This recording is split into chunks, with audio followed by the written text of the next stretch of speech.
نحمده ونصلي ونسلم على رسوله الكريم أما بعد فأعوذ بالله من الشيطان الرجيم بسم الله الرحمن الرحيم رب اشرح لي صدري ويسر لي أمري واحلل عقدة من لساني يفقهوا قولي 10th پارہ سورۃ التوبہ آیت نمبر 50 ان اگر تصب کا پہنچے تجھ کو حسنتن کوئی بلائی تسؤہم بری لگتی ہے ان کو وَإِنْ اور اگر تصب کا پہنچے تجھ کو مصیبتن کوئی مصیبت یقولو وہ کہتے ہیں قد بے شک اخذنا لے لیا ہم نے امرنا اپنا معاملہ من قبل اس سے پہلے وَيَتَوَلَّوْا اور وہ منہ موڑ جاتے ہیں وہم اور اس حال میں کہ وہ فریحون خوش ہوتے ہیں فارحہ سے ہے فریحون اگر پہنچے تجھ کو کوئی بلائی تو بری لگتی ہے ان کو منافقین ہی کی مزید کریکٹرسٹکس ڈیفائن کی جا رہی ہیں ان کی اندر کی حالت بتائی جا رہی ہے مسلمانوں کے آگے کھولی جا رہی ہے اور نبی صلی اللہ علیہ وآلہ وسلم کو ان کی اصلیت کا پتہ چل رہا ہے کہ اگر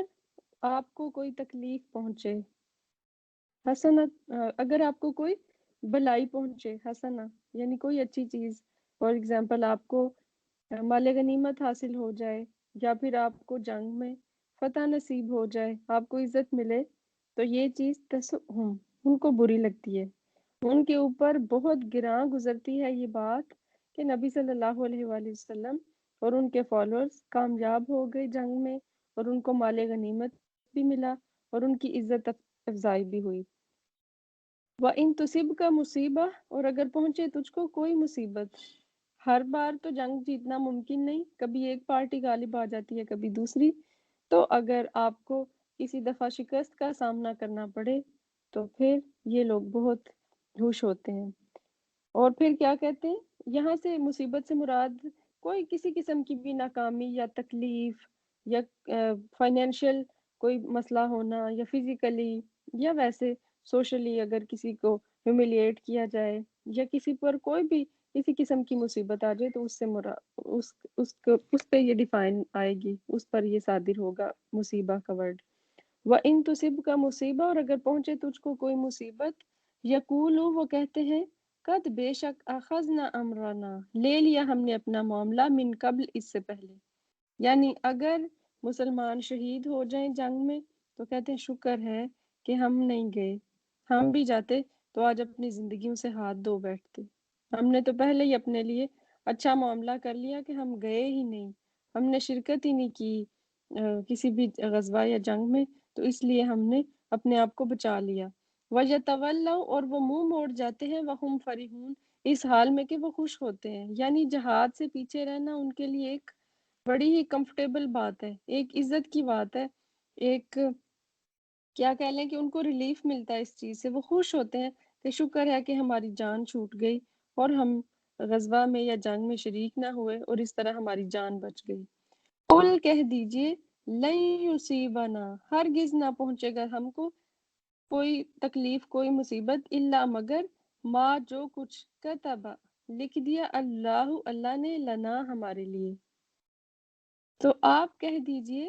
کہ ہرگز نہ پہنچے گا ہم کو مگر جو لکھ دیا اللہ نے جو اللہ تعالیٰ نے لکھ دیا ہے وہ تو ہو کر رہنا ہے اگر موت آئی ہے تو وہ بستر پر بھی آ جائے گی اگر میدان جنگ میں جائیں گے یہ تو بلکہ اچھی بات ہو جائے گی کہ شہادت کی موت نصیب ہوگی تو جو کوئی تکلیف جو بھی مصیبت کچھ بھی مومن کا معاملہ ہو تو اس کا کیا ہے وہ کیا کہتا ہے کہ ما کتب اللہ لنا اللہ تعالیٰ نے یہی لکھ رکھا تھا اللہ تعالیٰ کو یہی منظور تھا اللہ کی رضا اسی میں ہے ہوا مولانا وہ ہمارا مولا ہے وعلی اللہ اور اللہ پر فلیتوکل المؤمنون تو بس چاہیے کہ توکل کریں مومن یعنی ایمان والوں کا تو توکل اللہ تعالیٰ ہی کی ذات پر ہوتا ہے یہاں اصل میں دنیا پرست اور خدا پرست کی ذہنیت کے فرق کو واضح کیا گیا ہے کہ دنیا پرست جو کچھ کرتا ہے اپنے نفس کو خوش کرنے کے لیے کرتا ہے اور اپنے نفس کی خوشی کے لیے وہ کوئی بھی جو دنیاوی مقصد اس نے سیٹ کر رکھا ہوتا ہے اس کو حاصل کرتا ہے اور اس سے وہ پلیئر پاتا ہے اس سے اس کو سیٹسفیکشن ملتی ہے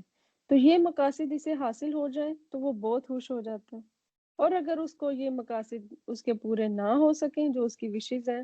وہ اس کو نہ مل سکیں، تو پھر وہ ادھر ہی مرجھا کے رہ جاتا ہے۔ پھر اس کا سہارا تمام تر مادی اسباب پر ہوتا ہے۔ مومن کا سہارا کس چیز پر ہوتا ہے؟ اللہ کی ذات پر۔ مومن کا تو ہتھیار بھی دعا کو کہا گیا ہے، لیکن یہ جو دنیا پرست آدمی ہے، اس کا سہارا صرف مادی اسباب پر ہوتا ہے۔ وہ صرف سورسز کو دیکھ کر چلتا ہے، ان سے اس کو تسلی ہوتی ہے، اور ان سے اپنی کامیابی اور ناکامی کا معیار وہ سیٹ کرتا ہے۔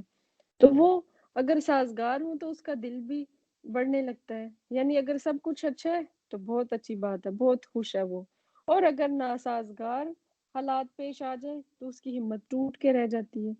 اس کے برعکس اگر آپ ایک اللہ والے انسان کو دیکھیں، کسی متقی مومن کو دیکھیں، تو وہ جو کچھ بھی کرتا ہے صرف اللہ کی رضا کے لیے کرتا ہے، اور اس کام میں اس کا بھروسہ اپنی قوت یا مادی اسباب پر نہیں ہوتا، بلکہ اللہ تعالیٰ کی ذات پر ہوتا ہے۔ راہ حق میں کام کرتے ہوئے اس پر مصائب نازل ہوں یا کامرانیوں کی بارش ہو، دونوں صورتوں میں وہ یہی سمجھتا ہے کہ جو کچھ اللہ کی مرضی ہے وہ پوری ہو رہی ہے، اور اگر کوئی مصیبت بھی آ جائے تو اس پر اپنا دل نہیں توڑتا، دل چھوٹا نہیں کرتا، اور اسی طرح اگر اس کو کامیابی مل جائے تو اس پر بھی وہ اکڑ کے نہیں رہ جاتا، وہ پھول نہیں جاتا، کیونکہ اول تو دونوں کو بھی مطلب اچھی چیز کو بھی اور بری چیز کو بھی، یعنی مصیبت کو بھی اور کوئی خوشخبری بھی، کچھ اچھا بھی ہو، تو وہ اپنے حق میں خدا کی طرف سے ہی سمجھتا ہے، اور اسے بس اس چیز کی فکر ہوتی ہے کہ خدا کی ڈالی ہوئی اس آزمائش سے میں بخیریت گزر جاؤں، چاہے وہ دیکھیں، ہم سمجھتے ہیں کہ صرف تکلیف مصیبت آ جائے، جنگ میں جانا پڑے، یہ ساری آزمائشیں ہوتی ہیں۔ اگر اللہ تعالیٰ کسی کو بہت زیادہ نواز رہا ہے، کوئی نعمت مل رہی ہے، تو وہ بھی انسان کی آزمائش ہے، تو چاہے اس کو کچھ ملے مومن کو یا نہ ملے، اس کو بس اسی چیز کی فکر رہتی ہے کہ یہ جو آزمائش آئی ہے، اب اس میں سے اللہ تعالیٰ مجھے بخیر و عافیت گزار دے، میں اس امتحان جو مجھ پر آن پڑا ہے اس سے کامیابی کے ساتھ نکل جاؤں۔ اور اس کے جو پیش نظر دنیاوی مقاصد نہیں ہوتے مومن کے،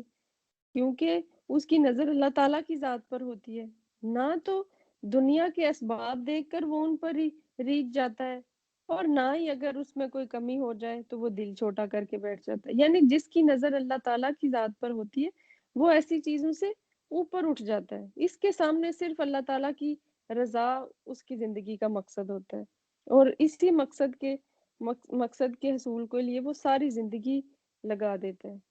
صرف یہ امر کے راہ خدا میں جان و مال کی بازی لگانے کا جو فرض اس پر عائد ہوتا تھا، اسے اس نے کہاں تک انجام دیا، اس کو یہی فکر لگی ہوتی ہے، اس نے یہ نہیں سوچنا کہ میں جنگ پر جا رہا ہوں، میری جان پر بن گئی ہے، میرے بال بچے گھر میں اکیلے ہیں، میرا بزنس فلاپ جا رہا ہے، فصلیں پکی ہوئی ہیں، گرمی کا موسم ہے۔ اس نے بس کیا دیکھا کہ اگر اللہ تعالیٰ کی ذات مجھ سے خوش ہے، اللہ تعالیٰ کا حکم ہے، تو مجھے بہرحال یہ کرنا ہے، تو یہ فرض وہ کیسے ادا نہ کرے، اس کے لیے تو بلکہ اگر اس کو دنیاوی نقصان بھی کرنا پڑے تو وہ اس کے لیے راضی ہو جاتا ہے کہ کسی طرح سے بس میرا رب مجھ سے راضی ہو جائے، اور وہ اس طرح اپنے اجر کو کنفرم کر لیتا ہے اللہ کی نظر میں، اور اجر کو ضائع ہونے سے بچا لیتا ہے۔ اکثر ہم ایسا کرتے ہیں نا، کوئی نیکی کا کام تو کر لیتے ہیں، لیکن اس کے بعد پھر ہم اس کو اتنا لوگوں کے سامنے اس کا چرچا کرتے ہیں، یا پھر کہتے ہیں میں نے اتنی مشکل سے وہ کام کیا، تو اس طرح ہم اپنے اجر کو ضائع کر دیتے ہیں۔ تو بندہ مومن کی یہاں شان بتائی جا رہی ہے کہ اس کا بھروسہ صرف اللہ تعالیٰ ہی کی ذات پر ہوتا ہے، دنیاوی اسباب سے وہ آس ہی نہیں لگاتا کہ ان کی سازگاری یا ناسازگاری اس کو خوش یا رنجیدہ کرے، اس کا سارا اعتماد خدا پر ہوتا ہے۔ تو دیکھیں، جس کا عزم، جس کا بھروسہ، جس کی ہمت اللہ تعالیٰ کی ذات پر ڈیپینڈ کر رہی ہو، تو اگر جو سامنے سورسز نظر آ رہے ہیں اگر کبھی ان سے آگے پیچھے ہو بھی جائے، دیکھیں وسائل ہمیشہ ایک سے تو نہیں رہتے، اب مسلمانوں کو کتنی زیادہ چیلنجز کا سامنا کرنا پڑا تھا، سواریاں پوری نہیں تھی بہت سارے غزوات میں، اور کس طرح کے حالات ہیں، یعنی قحط پڑا ہوا ہو تو آپ اندازہ کر سکتے ہیں کہ جب پیٹ ہی خالی ہو اور گھروں میں بھی کچھ نہ ہو تو ایسی صورت میں دین کے لیے قربانی کرنا کتنا مشکل کام ہے، لیکن کیونکہ جس کے دل میں ایمان کی طاقت ہوتی ہے تو وہ کیا کہتا ہے کہ ہوا مولانا، وہ تو ہمارا رب ہے، وہ ہمارا مولا ہے، یہ کیسے ہو سکتا ہے کہ ہم اس کے رستے میں نکلیں اور وہ پھر ہماری مدد نہ فرمائے۔ وَعَلَى اللَّهِ فَلْيَتَوَكَّلِ الْمُؤْمِنُونَ، مومنوں کا بھروسہ صرف اللہ تعالیٰ ہی کی ذات پر ہوتا ہے۔ تو یہ آیت ایسی ہے کہ ہمیں ہر وقت اس کو یاد کرنے کی ضرورت ہے، کسی جگہ پر اس کو، ایسی جگہ پر جہاں ہم اپنی روز ڈائری کھولتے ہوں تو اگر ڈائری پہ لکھ لیں، یا پھر اگر اپنے روم میں اس کو لکھ کے لگا دیں کہ کل لن یصیبنا الا ما کتب اللہ لنا، کہہ دیجئے کہ ہرگز نہ پہنچے گا ہم کو مگر جو لکھ دیا ہمارے لیے اللہ نے، اور پھر اللہ کو اختیار ہے وہ جو بھی لکھ دے، اچھا لکھ دے یا برا لکھ دے، کیوں کہ ہوا مولانا، وہی تو ہمارا مولا ہے۔ ہو سکتا ہے وقتی طور پر ہمیں کوئی چیز بہت مشکل لگ رہی ہے، ہم اس پہ بہت زیادہ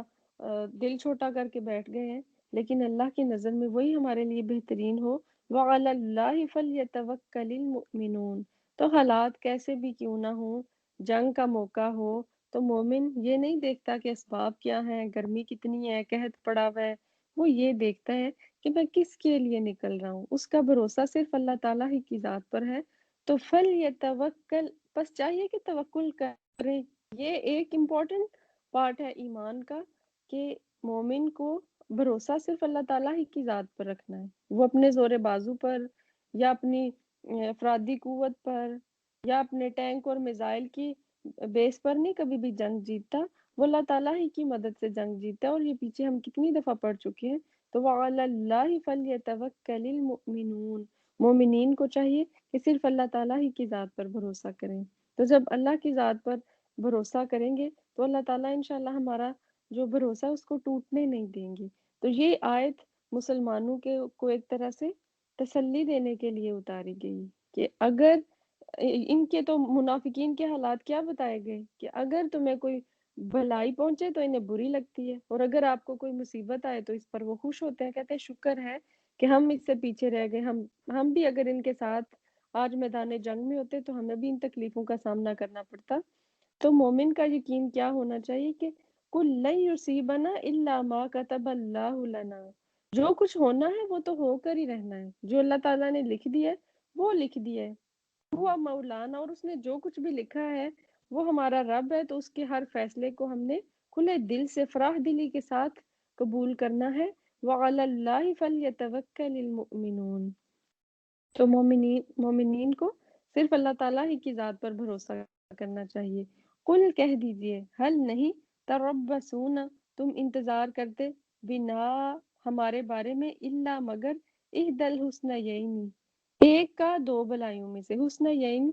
بھلائی کی جمع ہے، یعنی حسنہ کی تسنیہ تسنیہ کا صیغہ ہے یہ۔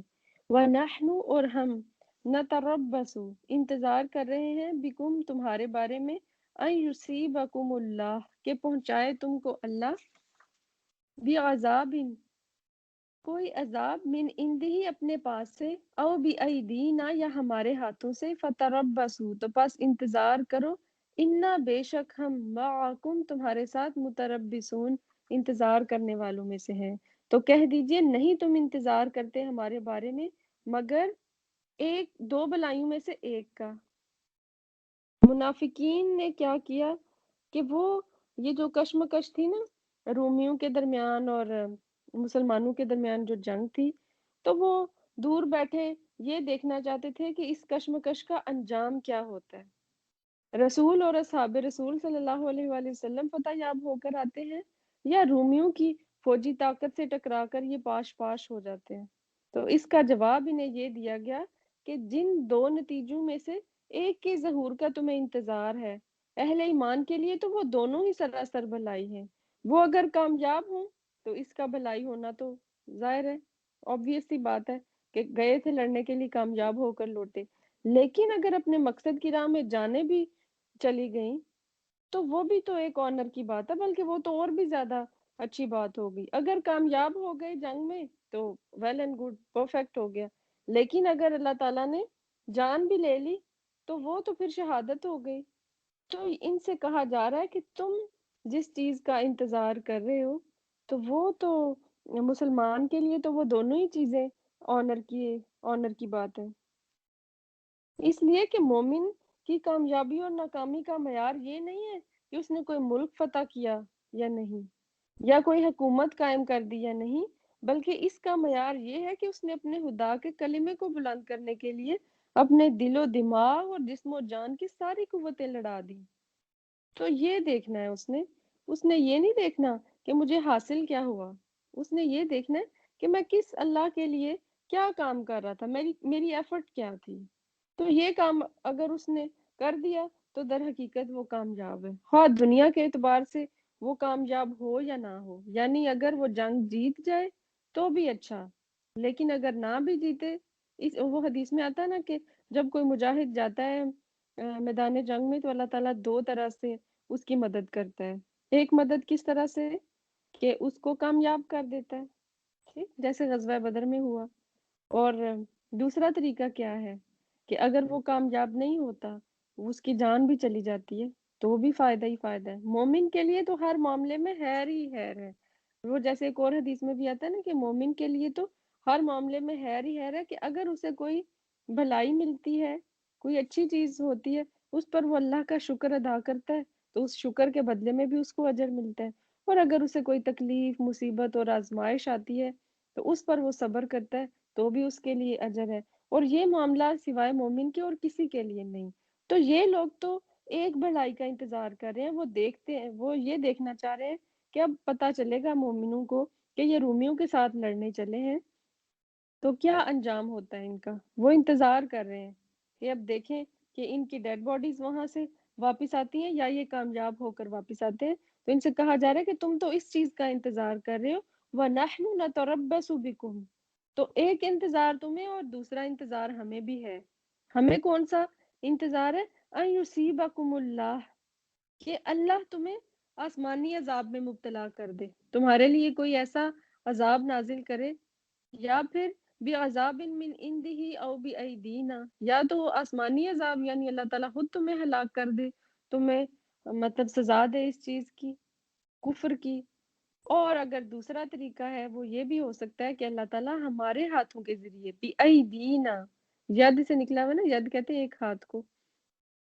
او بأیدینا، یا ہمارے ہاتھوں سے تمہیں عذاب دے۔ تمہیں اس چیز کا انتظار ہے کہ مومن شہید ہو کے لوٹتے ہیں یا کامیاب ہو کے، اور ہمیں اس چیز کا انتظار ہے کہ تم ہمارے ہاتھ سے مارے جاتے ہو یا اللہ کے ہاتھ سے مارے جاتے ہو۔ تو تمہارا مرنا یا جینا تمہارے لیے نقصان ہی نقصان ہے، اور ہم زندہ رہے تو بھی بہتر، اور اگر ہم اللہ کے حضور چلے بھی گئے، شہادت بھی مل گئی، تو مرنا تو ہے ہی، وہ تو شہادت مل جائے گی۔ فتربصوا، تو بس انتظار کرو، انا بے شک ہم معاکم تمہارے ساتھ، متربصون ہم بھی انتظار کرنے والے ہیں کہ تمہاری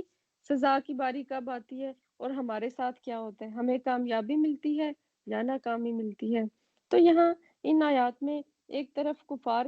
منافقین اور کفار کا طرز عمل بتایا جا رہا ہے کہ کس طرح وہ مسلمانوں کی دشمنی میں ہر بری چیز جو مسلمانوں کو پہنچتی ہے اس پر خوشی مناتے ہیں۔ کچھ لوگوں کا ایسا ہوتا ہے ایٹیٹیوڈ کہ کسی کو نعمت ملے تو ان کو تکلیف محسوس ہوتی ہے، جیلسی کا شکار ہو جاتے ہیں۔ تو دیکھ لیں کہ یہ منافقت کی نشانی ہے۔ اگر کوئی ایسا ہے کہ کسی کی نعمت کا سن کر ہمارے دل میں جیلسی کی آگ بھڑک اٹھتی ہے، ہم سوچتے ہیں کہ کیوں مل گئی اس کو یہ چیز، اس سے چھن جانی چاہیے، اس کی ختم ہو جائے، نقصان ہو جائے، تو اس کا مطلب ہے کہ یہ نفاق کی بیماری ہمارے دلوں میں موجود ہے۔ تو دوسری طرف مسلمانوں کو تسلی دی جا رہی ہے کہ